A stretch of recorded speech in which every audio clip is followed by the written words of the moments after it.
model, but don't know the reason why we put it like on the x-axis, and then we created like a solid of revolution. We rotated around the x-axis and we created this solid of revolution, and then obviously we calculated the volume using there the formula and so on, and then say, okay, what if we can print it?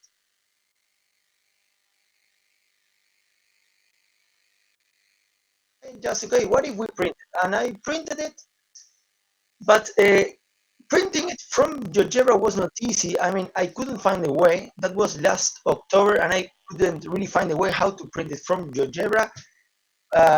So I printed another model that I got on the internet from the building. Luckily, because after I had told the student I was going to print it, I found a model to print. But it was not from GeoGebra because I had that difficulty of how to be able to print it, which I solved it, and I don't want to bore you with details, but then I will give you access to this presentation, which contains links to another books in which I explain how to print. So don't worry about that. It's just using the surface command. I don't want to bore you with that. So we end up printing it, and what I saw was that the students were like really okay into that printing. That they wanted to know how I've done it, wanted to know how the system worked. And I say, okay, what else can we do? Okay, so then another project came for another model thing for the Zentrum Lee in Bern. So we like used a sine function because okay, it was a topic for that time of the year, and we end up having the 3D model, which we also printed. I have it in here. I don't know if you see it, but I saw that the students were like really into the printing. I mean, they took the model home that it broken, so they were like okay, they were like really eager to work with it. So another project came that was about a church done by an architect here, which is called Kiladze, which is like I know some popular architect here in Uruguay because of his weird-looking shape. And we did that building also in the class. I have the model here. I don't know if you see, but I have the model here, and they got like really into the 3D things. Like when they see the printed thing, they see like the project was like done. I mean, it was like a sense of completeness when they felt that they can hold it in their hands. There was a girl who was like really into this project and was really proud of what she could accomplish. I mean, and when I got the printed stuff, she said, "Okay, you printed. I mean, this is what like saying, okay, I finished. I mean, I have something to show. I have something to touch. I have something to show to my parents." She said, "Okay, so I got okay. This is quite motivating for the students." So I end up saying, okay, what else can I do with that? I mean, what can I use it for teaching? Okay, how can I teach math with this in a new way, in a different way, which motivates the student? So I will show you that in a moment. If you then when you have access to this presentation, you will have here the link of the complete book to do these printings. And obviously the reaction was like great. Students like they were really into this. So I ended up thinking of ways to use this in the the first idea that came to my mind were simultaneous equations because I'm used to showing the different type of solutions of a simultaneous equation. Like I don't know when you have one only point in the solution or no points in the solution, like an impossible system with empty set as solution, or when you have infinite many solutions. So, but I mean, the concept is not so easy, and so I ended up printing some different kinds of solutions of simultaneous equations, and after visualizing them in the screen and after working at it, I thought that it was going to be like really easy for them, right, to know which they printed, which was which one. I mean, which was the impossible one, which was the one that has infinite many solutions. But what I realized that it really motivated the students to talk about. I mean, they were not just watching the GeoGebra or watching what I was saying. They were like into discussing, and they talked things like about what about this line, or what about that other line, or I mean, they were like, okay, this plane, and they were touching it, and I felt that touching it was like something important for them. I mean, it gave them something to talk about, something that they could like hold in their hands and they could visualize it better. I mean, we can think about the mathematical ideas. Now we can visualize them through the GeoGebra 3D or something like that. But now we can touch it and we can properly talk. We can touch the representations and we can properly talk about the things that we want. And then I started thinking about other ideas. Okay, what else can I do? Okay, and I came to this, for example, why not I print some solids or some shapes that are not the ones that come in the packages, you know, like ramps or like wheel looking objects that we can use in the class to enhance the 3D visualization, the 3D imagination of the students, which in high school is not something that comes with it, it's something that we have to develop. And I think that these kind of models that they can hold in their hands and they can touch, I think that make the difference to what they can say and what they can discuss and what they can think about. I mean, mathematically speaking. Okay, what else? I say, okay, why not working with functions? And I think this could be really great. I mean, all these things that we can say about a function are better if we can touch it and be able to properly speak about what we are saying. And then I end up with another idea about conics and why not showing how the conics intersect and how do you get the parabolas of a cone or the circumference when the spheres when they cut with a plane, what do you get? I mean, they're all ideas that I am like giving baby steps to work them out. And I think they will really enhance the mathematical discussion in the classroom because that happens with the other models.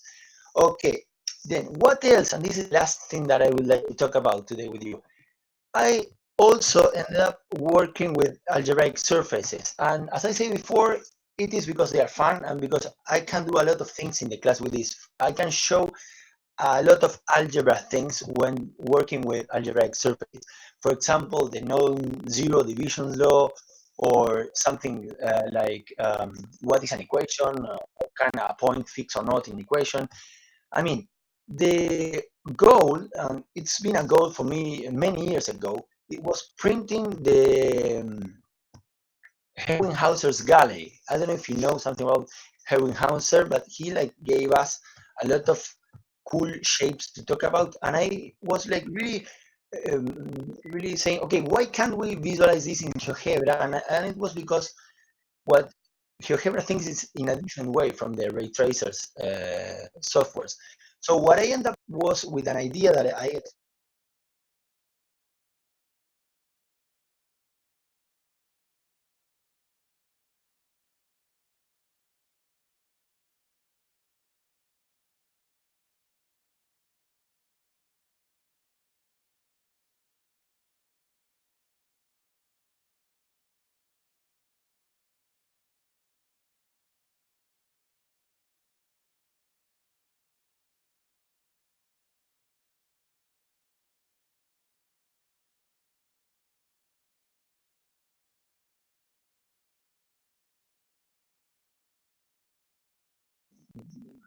it's not something really simple.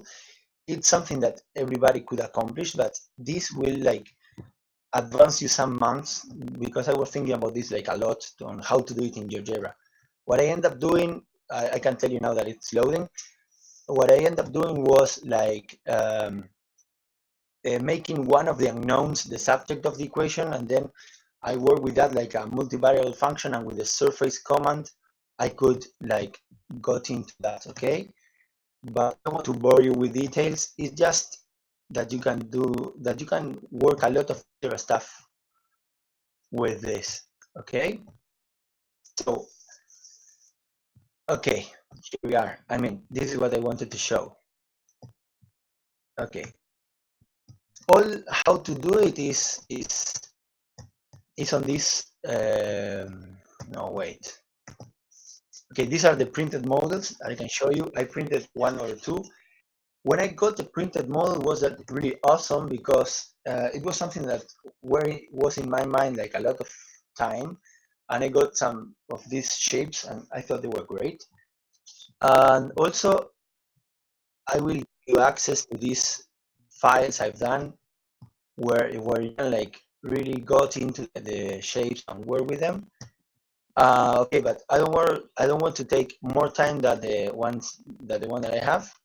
But I want to thank you again. I want to thank you again, and I want to give you access to this presentation. And I would like to see if you have any questions. I don't know if you hear me. Hello.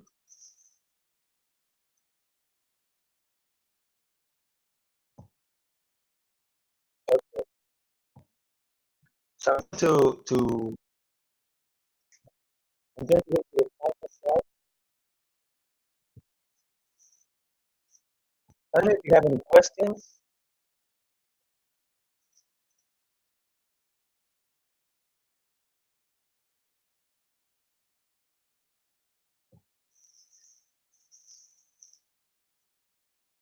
With this QR code, you can go into the presentation I show you, okay? And this is my email to contact me if you have any questions.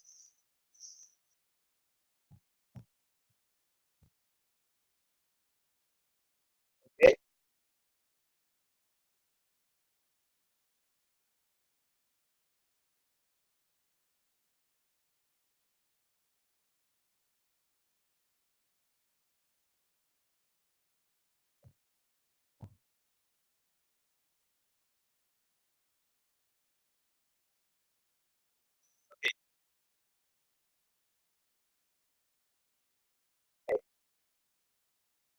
Yes, yes, I'm here.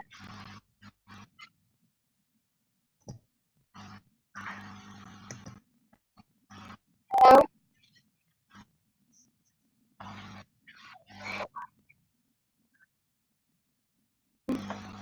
just begin.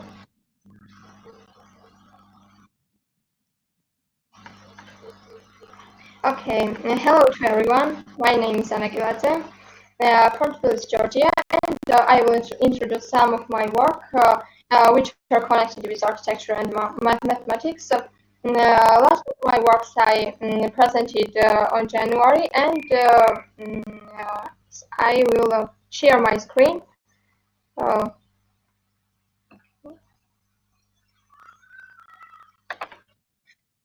Here we have constructing geometrical drawings using mathematics, art, and architecture. Uh, and maybe I think that it will contribute development of STEAM. The first artwork which I should present is a three-dimensional architectural model. And here we have it is constructing four cubes which are stood on each other, and there are drawn octagons on basis of each cubes. And according to this, is received octagonal prisms inside of each cube, which are connected with each other through lines. As the number of cubes gets higher, the size of octagonal prisms bases gets smaller, and receiving architectural 3D model through geometrical aspects. And I think that it maybe is connected as geometry, as also with architecture. And also, second work is ellipses. Here we have a cube on which we have presented ellipses. Uh, in cubes, there we have intersect on a three-dimensional intersecting planes of cube, and on each intersecting planes, so we have presented ellipses. Uh, the third geometrical model is dodecagons. In the middle, you see a central dodecagon, and here the corner of dodecagon's corner, each corner are connected with lines with each other. And also here there are drawn other 12-sided polygons on sides of central dodecagon, and finally is received this geometrical construction. Also, next drawing is perspective icosahedrons. It's my last artwork, and here we have icosahedrons which are connected with each other. with the sides, icosahedrons sides. Also, in each icosahedron, we have a perspective projection. It's a used perspective projection, and on basis of each icosahedron, so there we have perspective lines. So it's burning impression that this drawing is connected not only with geometry and architecture, also with physics. And maybe we can see four dimension with this drawing, and so this gives us to opportunity that we can thought that it's connected with physics. Um,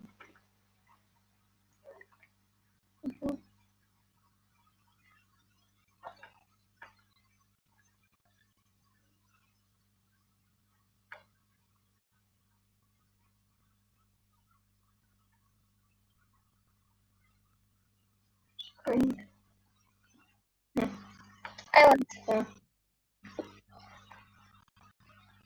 I finished the presentation.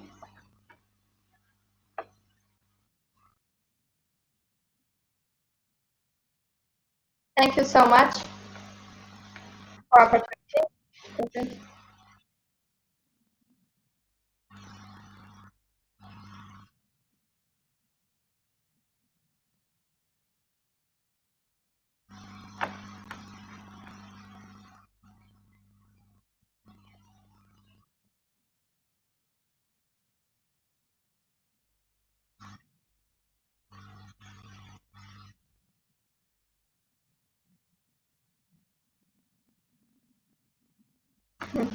I'm so happy.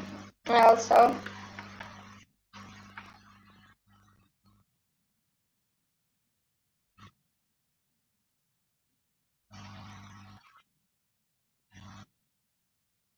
yes, yes, of course.